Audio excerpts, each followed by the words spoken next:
प्रीतम सिंह लोधी ने जो कुछ भी कहा ठीक कहा, कुछ भी गलत नहीं कहा।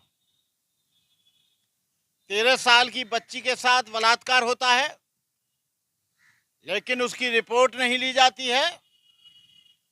और जब प्रीतम सिंह इस बात के लिए बोलते हैं कि मंच हम लगाते हैं, कथा हम कराते हैं, लोग हमारे लोग सुनने के लिए आते हैं, दान दक्षिणा हम देते हैं, तो अपने समाज को उन्होंने जागरूक बनाने के लिए, अपने समाज को अंधविश्वास से बचाने के लिए, अपने समाज को आडंबर से बचाने के लिए, अपने समाज को अच्छी शिक्षा देने के लिए, अपने समाज को जागृत करने के लिए उन्होंने ठीक बयान दिया।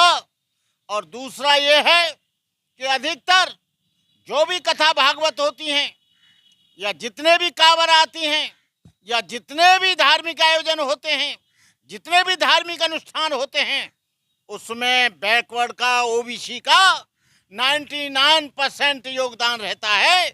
जब तक ये ओबीसी और बीसी और पिछड़ा वर्ग जागरूक नहीं होगा, तब तक इस समाज में जागृति नहीं होगी। मंदिर बने तो सारे हिंदू, और मंदिर में दान दक्षिणा लेने की बात आए, सम्मान लेने की बात आए, तो ये लोधी हो जाते, यादव हो जाते, धानुक हो जाते, कहार हो जाते, लुहार हो जाते, गड़रिया हो जाते, पाल हो जाते, जाने क्या क्या नहीं हो जाते। और ये आज जो गवर्नमेंट, जो आरएसएस की सपोर्टर जो केंद्र में बैठी है, ये मूल रूप से ओबीसी के लोगों का इसमें सबसे बड़ा योगदान है। ओबीसी के लोग यदि हट जाएं, ओबीसी के लोग यदि बीजेपी को वोट ना दें, तो ये जो आप जो कह रहे हैं प्रीतम सिंह जी, वो कल बिल्कुल साकार हो जाएगा। लेकिन है क्या, जब आप कोई गलत कहते हैं बात, तो आपके समाज को कुचलने की बात की जाती है, आपके गला घोटने की बात की जाती है, आपको मसलने की बात की जाती है, आपकी हत्या करने की बात की जाती है, आपको तरह तरह के भय दिखाने की बात की जाती है। लेकिन वो धीरेन्द्र बागेश्वर महाराज आचार्य ने जो बात कही है, वो एक कथावाचक को ये बात शोभा नहीं देती कि मैं प्रीतम सिंह का गला घोंट दूंगा या गला दबा दूंगा या उसको भींच दूंगा। ये कोई अच्छी बात नहीं है, क्योंकि आप आज तक जो तुम पले हो, आज तक तुम जो भरे हो, इस बैकवर्ड और ओबीसी की दान दक्षिणा से तुम्हारा जीवन चलता है। और तुम कहते हो कि हम लोग कथावाचक कथा करने नहीं जाएंगे। हम कहते हैं, हम ओबीसी के लोग, हमको जरूरत नहीं है तुम्हारी कथा की, हमें जरूरत नहीं है तुम्हारे आशीर्वाद की, हमें जरूरत नहीं है तुम्हारे अनुष्ठान की, हमें जरूरत नहीं है तुम्हारे द्वारा कोई भी संस्कार कराने की। हम अपना संस्कार अपने आप कर लेंगे, हम अपनी शादियां अपने आप कर लेंगे, हम अपने अनुष्ठान अपने आप कर लेंगे। देश में जो छुआछूत है, इस देश में जो ऊंच नीच है, इस देश में जो भेदभाव है, वो चरम सीमा पर है। आज भी आप पूरे देश में देख लेना, यदि मूछ रखता है तो उसे मार दिया जाता है, यदि वो लाश को लेकर शमशान में जाता है तो उसे जलानी नहीं जाती है, बच्चा पानी पीता है तो उसकी हत्या कर दी जाती है, गाड़ी पर चलता है तो गाड़ी तोड़ दी जाती है, अच्छे कपड़े पहनकर चलता है तो उसके कपड़े फाड़ दिए जाते हैं। ये मेन कारण है, क्योंकि ये सब लोग हम बैकवर्ड को, शेड्यूल कास्ट को और एससी एसटी को शुद्ध समझते हैं। जब से देश स्वतंत्र हुआ, जितनी हत्याएं ओबीसी के साथ हुई, जितनी हत्याएं दलितों की हुई, जितनी हत्याएं एससी एसटी की हुई, इतनी हत्याएं किसी की नहीं हुई। ये लोकतंत्र का दिखावा इस देश में दिखाया जाता है, लोकतंत्र का सबसे बड़ा देश बताया जाता है। लेकिन हर कदम पर देखो तो जो उनके ऊपर जुल्म हो रहा है, उनके ऊपर अत्याचार हो रहा है, उनको जलाया जा रहा है, उनको मारा जा रहा है, उनको काटा जा रहा है। थाने में जाता है तो उसकी एफआईआर नहीं होती है, न्यायालय में जाता है तो उसे न्याय नहीं मिलती है। मैं ओबीसी के लोगों से, मुख्य रूप से ओबीसी के लोगों से, मुख्य रूप से एससी के लोगों को, मुख्य रूप से एसटी के लोगों को मैं कहना चाहूँगा, वक्ते जिहाद है, सबे रक्स का नहीं हो, खून का कतरा किसी के अस का नहीं, बुलावा सरफरोशों का हुआ आज फिर है मैदान जानदारों का, मरीज इसका नहीं। जब तक आप बलिदान नहीं देंगे, जब तक आप फांसी के तख्ते पर नहीं लटकेंगे, जब तक आप लोग जो है एकता की सूत्र में नहीं बनेंगे। आप लोग तो ये सोचते हो ये उतना ऊंचा बैकवर्ड, ये इतना नीचा बैकवर्ड, ये इतना ऊंचा पिछड़ा वर्ग का आदमी, ये नीचा पिछड़ा वर्ग का आदमी, ये ऊंचा शेड्यूल का, ये नीचा शेड्यूल का। इस ऊंच नीच की बात को तुम खत्म कर दो और 2024 में आने के बाद तख्ता और ताज बदल दो। कहने का मतलब यह है कि ओबीसी के लोगों, तुमने ही इस बीजेपी को आगे बढ़ाया, तुमने ही इसको सत्ता में लाए। जिस दिन लोधी समाज, यादव समाज, धानुक समाज, कहार समाज, लोहार समाज, SC ST के लोग अलग हो जाएंगे, कभी जीवन में सत्ता में नहीं आ सकते। लेकिन है क्या है, तुमको बरगला लेते हैं लोग, तुम्हारे गले में माला डाल दी, तुम्हारे सर पे तिलक लगा दिया, तुम्हारे माला डाल दी, तुम सोचने लगे हमको सम्मान मिलने लगा।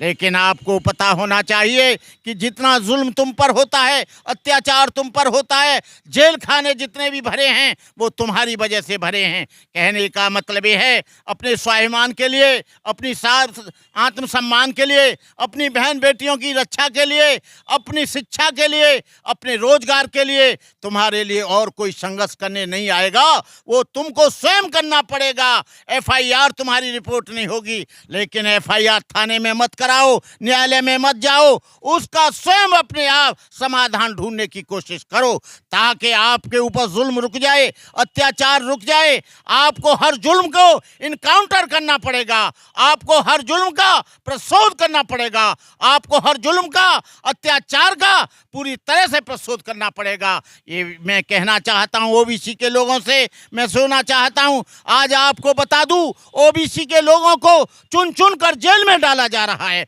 SC के लोगों पर वो कानून लगाया जा रहा है, उन पर देशद्रोह के मुकदमे चलाए जा रहे हैं, आदिवासियों पर जुल्म हो रहा है, आदिवासी चिल्ला रहे हैं, उनकी बहन बेटियों को नक्सलाइट बनाकर उनको भूजा जा रहा है। ये कब तक देखा जाएगा, कब तक देखा जाएगा? और यही नहीं, आने वाले समय में तुमको शिक्षा से दूर किया जाएगा, तुम्हारे पास विद्या ले ली जाएगी, तुम्हारे पास बल ले लिया जाएगा, तुम्हारे पास धन लूट लिया जाएगा, तुमको पहले की तरह फिर शूद्र बना दिया जाएगा। ये जो मैं कहना चाहता हूँ, ये जो नई शिक्षा नीति आई है, ये देश के लिए सबसे बड़ी घातक है, और ये शेड्यूल कास्ट के लिए घातक है, बैकवर्ड के लिए घातक है, मुसलमान के लिए घातक है। ये क्या नियम है कि सरकारी स्कूल में पढ़ेगा तो तुमको 500 रुपये देने पड़ेंगे, प्राइवेट स्कूल में पढ़ेगा तो 1100 रुपये गवर्नमेंट देगी।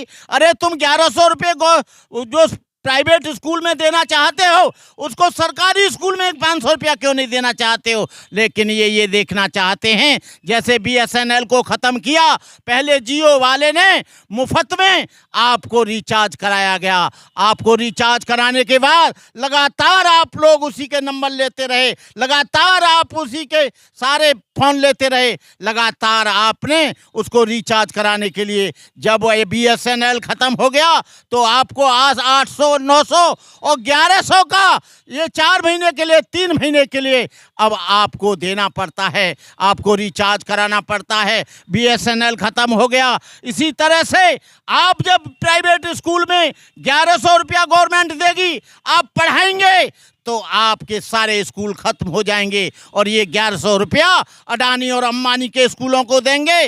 वो 1100 रुपया जब देंगे तो 5-6 साल बाद कहेंगे कि हम लोग घाटे में आ गए, अब देश के पास पैसा नहीं है, अब पैसा नहीं दिया जाएगा तो क्या होगा? सरकारी स्कूलों को बेच दिया जाएगा, अडानी अंबानी उसे खरीद लेंगे, अडानी अंबानी खरीद लेंगे तो सरकारी स्कूल प्राइवेट हो जाएंगे, वो अडानी अंबानी का हो जाएगा। जो आज आपको गवर्नमेंट 1100 रुपये उस प्राइवेट स्कूल में देने की बात करती है, वहीं आपसे फिर 5000 और 10,000 रुपया महीना लिया जाएगा। तो आप लोग किसी भी हालत में, जो इस देश के टीचर हैं, चाहे वो प्राइवेट के हों, चाहे TGT हों, चाहे PGT हों, चाहे प्रोफेसर हों, चाहे इंजीनियर हों, चाहे देश के लोग हों, वो प्राइवेट संस्थानों को ख़त्म होने से बचाएं, प्राइवेट स्कूलों को ख़त्म होने से बचाएं। आप लोग अपने बच्चों को प्राइवेट स्कूल में मत भेजना। यदि ये सरकारी स्कूल ख़त्म हो गए तो प्राइवेट स्कूल में तुम किसी भी तरह से अपने बच्चे को नहीं पढ़ा पाओगे। ये लोग, इनका धंधा चलता है, ये लोग गुमराह करते हैं। 6 महीने 1-2 साल तक आपको गवर्नमेंट फीस देगी, उसके बाद में आपसे 10 और 11 हज़ार रुपया वसूल किए जाएंगे, क्योंकि उन्होंने देख लिया है कि ये सरकारी संस्थानों को ख़त्म कर दो। अरे भाई, ये क्या नियम है? सरकारी स्कूल में पढ़ेगा तो तुम लोगों को, हम लोगों को 500 रुपया देने पड़ेंगे, और प्राइवेट स्कूल में पढ़ेगा तो गवर्नमेंट 1100 रुपये देगी। वो 1100 रुपये वो सरकारी स्कूल में क्यों नहीं दे रहे हैं, प्राइवेट स्कूल में क्यों देना चाहते हैं? उसका कारण है कि बैकवर्ड और शेड्यूल कास्ट का जो कोटा है, बैकवर्ड और शेड्यूल कास्ट के लोग टीचर आते हैं, बैकवर्ड शेड्यूल कास्ट के जो लोग टीचर टीजीटी में आते हैं, पीजीटी में आते हैं, प्रोफेसर बनते हैं, वो लोग फिर आगे चलकर न बने और अडानी और अंबानी अपने मन से स्कूल चलाएं, अपने मन से वो शिक्षा दें। और आप लोग जब पढ़ा नहीं पाओगे, आपके बच्चे अशिक्षित हो जाएंगे, अशिक्षित हो जाएंगे तो बेरोजगार हो जाएंगे, बेरोजगार हो जाएंगे, दरिद्रता आ जाएगी, गरीबी आ जाएगी, बेबसी आ जाएगी, लाचारी आ जाएगी, गुलामी शुरू हो जाएगी। इसलिए मैं कहना चाहता हूं कि सरकारी स्कूलों को ख़त्म मत होने देना। इन लोगों ने एक चाल चली है कि सरकारी स्कूल में तुमको 500 रुपया देना पड़ेगा और प्राइवेट स्कूल में पढ़ाएंगे तो 1100 रुपया हम देंगे। क्यों देना चाहते हो? तुमको कौन सा लालच है? केवल एक लालच है कि जब सरकारी स्कूल नहीं रहेंगे तो टीचरों को भगा दिया जाएगा, क्योंकि स्कूल ही नहीं है, उसमें बच्चे ही नहीं हैं, तो क्या पढ़ाया जाएगा? इधर सरकारी स्कूलों में से टीचरों की संख्या कम की जाएगी और कॉलेजों में से संख्या कम की जाएगी, हमारे टीचरों को कम किया जाएगा, हमारे बच्चों को कम किया जाएगा, प्राइवेट स्कूल में हम पढ़ा नहीं पाएंगे, तो आप लोग निरक्षर काला अक्षर भैंस बराबर हो जाएंगे। कहने का मतलब ये है, शिक्षा में क्रांति होती है। शिक्षित आदमी जानता है, अपने अधिकारों के बारे में जानता है। ये चाहते हैं वही 5000 वर्ष पुराना इतिहास के बैकवर्ड ना पढ़े, शेड्यूल कास्ट ना पढ़े, ओबीसी ना पढ़े, बीसी ना पढ़े, मुसलमान ना पढ़े, और वो पूरा का पूरा जाहिल बनकर हमारी तरह पशुओं की तरह जिधर हम हाँकें उधर चला जाए, जिधर हम बांधें उधर बन जाए, जो हम कराएं वो कर जाए, जो जैसा भी हम करें वो करें। कहने का मतलब ये है, मेरा इस देश के लोगों से, ओबीसी के लोगों से मुख्य रूप से मेरा कहना है, लक्ष्मण यादव भी इस काम को कर रहे हैं, ढेर सारे लोधी समाज के लोग भी काम कर रहे हैं, यादव समाज के लोग भी काम कर रहे हैं। अब तुम सब लोग एक हो जाओ, एक मंच पर आओ, आपस का मनमुटाव मचाओ, एससी और एसटी एक जगह आओ, बीसी एक जगह आओ, ओबीसी एक जगह आओ, और इस सत्ता को उखाड़ फेंको जो आरएसएस के इशारे पर चल रही है। आरएसएस जो है पूरा विधान बनाता है, पूरा संविधान बनाता है, पूरी योजना बनाता है, पूरा प्रोजेक्ट बनाता है, उसको वही इम्प्लीमेंट करता है। गवर्नमेंट वही इम्प्लीमेंट करेगी जो आरएसएस कहेगी। तो आपको बचना है। मैं इन्हीं शब्दों के साथ अपनी बात समाप्त करते हुए आप लोगों से कहना चाहूँगा कि आप उठ खड़े हो, उठ खड़े हो।